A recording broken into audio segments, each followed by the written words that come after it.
Don't close the door. Please don't close the door. I need your help. Say that again, but look at me when you say it. The man at the door sounded nothing like the boss Andre knew. It was midnight, and the hallway light was weak. But Andre could still see Mr. Calloway's face through the crack of the chain. Sharp eyes, tight jaw, breath moving fast in cold air. The kind of look that belongs to someone who has run out of control. Andre Walker stood barefoot on the worn carpet, one hand on the door, the other already reaching behind him like a shield. His apartment was small, quiet, and full of the soft sounds that meant his daughter was sleeping safely. Kettle on the stove cooling from dinner, stack of homework on the folding table, a pair of little sneakers by the couch. This place was his whole world now. He had become a black single dad 2 years ago. The day his wife's heart stopped in a hospital room that smelled like cleaning spray and helpless prayers. Since then, time had turned into a hard schedule. Dawn shifts at Calloway Construction, evening rideshare work, nights helping Kayla with spelling words while fighting his own grief in silence. Andre did not feel like a hero. He felt like a man doing what had to be done so his daughter could still believe life was safe. The knock came again, heavy and urgent. Andre looked back toward Kayla's room, listening for any change in her breathing. Nothing. She slept with her stuffed rabbit tucked under her chin, the way she did when she trusted her father to guard the dark. Andre opened the door a little wider and kept the chain on. "Sir, is something wrong?" His voice stayed calm, because calm is armor when you are tired of being tested. Mr. Calloway stared at him like he was trying to hear the question a second time. That is why he had said it. Say it again, but look at me, like he needed proof that someone saw him as a human, not just a boss. Andre met his eyes. "Sir, is something wrong?" The words hit Calloway differently this time. His shoulders dropped a notch. His mouth opened, then closed. Then he whispered the sentence that emptied the hallway of air. "My son is missing." Andre felt his stomach go cold. Missing is a word that changes a person's bones. He knew it from the one day Kayla had wandered away in a grocery store aisle for half a minute that felt like a lifetime. He knew the way panic eats your throat and turns every second into a cliff. Andre unhooked the chain and opened the door fully. "Come in." Calloway stepped inside and looked around like he had never imagined how his workers lived. The apartment was neat but plain. Nothing extra. Nothing wasted. It's just life measured carefully.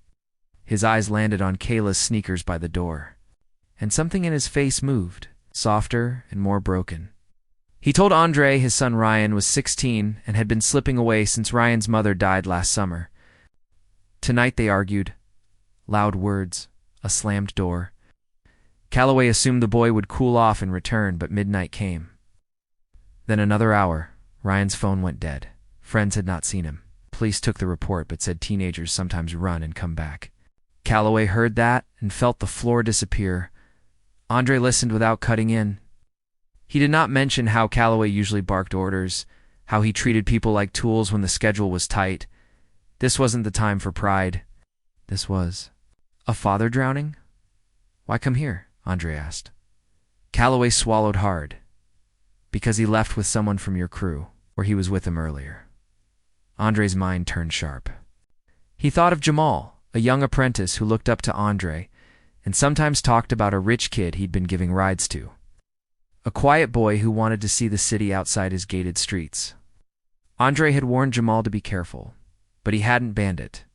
He didn't want to crush a kid's attempt at friendship.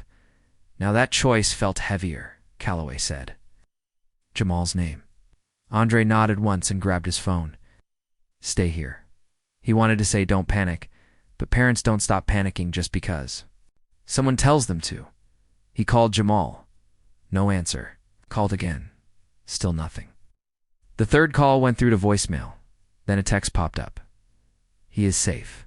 Don't tell nobody." Andre's jaw tightened. Safe was the word people use when they are scared to say the truth. He typed back one word, where the reply came slow. "Old Marina by the river." Andre knew that spot. Empty docks, dark corners, people who liked not being seen. He felt fear spike, but his voice when he returned to the living room was firm and low. Know where he is. We are going now." Calloway's eyes were wild. "The police will take time," Andre said. "We can't." He knocked on Mrs. Lila's door across the hall, his elderly neighbor who had watched Kayla before. She opened sleepy but ready. Andre explained quick.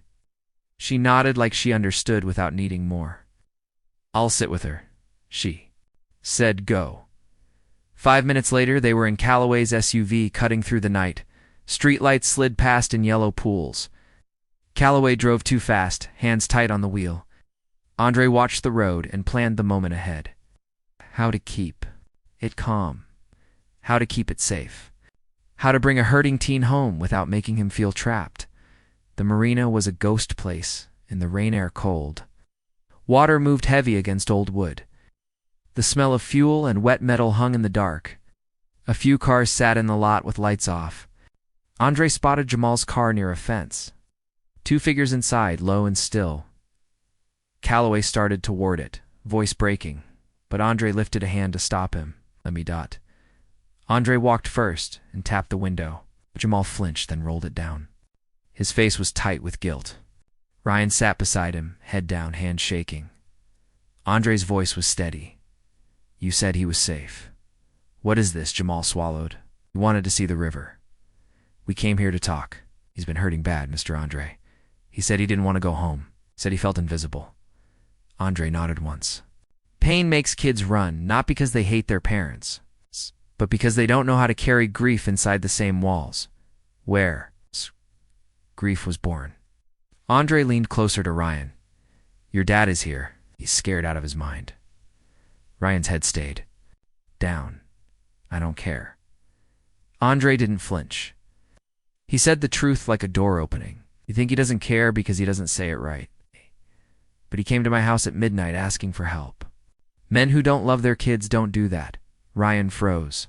Slowly he looked up. His eyes were raw and tired. Calloway stepped forward, voice cracked all the way open now. "Son, I'm sorry. I've been hard. I've been wrong. I don't know how to do this without your mom, but I want to learn. I need you home." Ryan stared at him like he was searching for the trap. But there was no trap. Just a father shaking in the cold, begging without pride. The boy's face crumpled.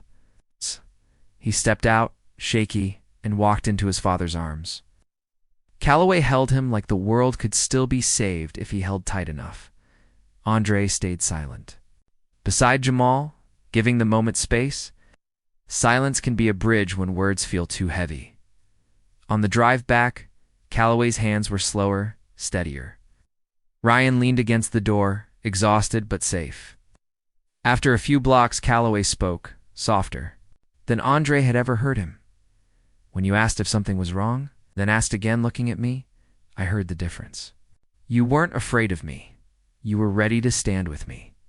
Thank you." Andre looked out at the dark city and thought of Kayla sleeping across the hall under Mrs. Lila's watch. He thought of the way grief circles every family differently. Answered with a line that had carried him through his own worst nights. Fathers don't need to be perfect. They need to be present. That's what saves kids. Calloway nodded, eyes wet. Not hiding it. By the time Andre returned home, Kayla was still asleep, safe and warm. He closed the door gently and let the quiet settle. Somewhere out there, a boss who once measured men by speed and silence had learned what real strength looks like at midnight. Not power, not money. Just a father who knows how to show up when a child is lost.